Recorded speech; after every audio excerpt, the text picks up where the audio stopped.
The overall goal of this immunochemical protocol is to evaluate the spatial distribution of modified forms of cytosine in various tissue and cellular contexts based on the use of peroxidase-conjugated secondary antibodies and tyramide signal amplification.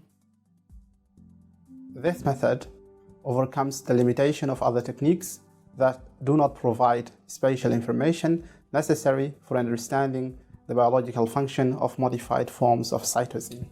In addition, this method permits co-detection of modified forms of cytosine with protein lineage markers and can be employed to study their nuclear localization.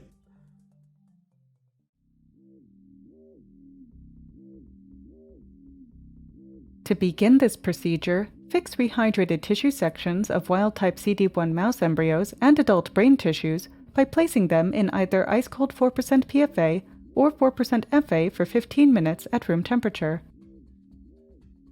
Then, remove the excess fixative by washing the sections in PBS for 5 minutes at room temperature.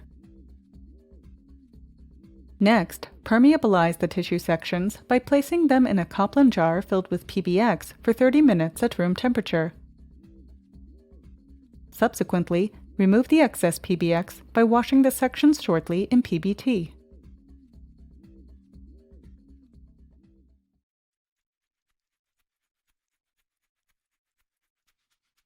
Now, place the permeabilized sections in 2 normal HCl for 60 minutes at room temperature for DNA depurination.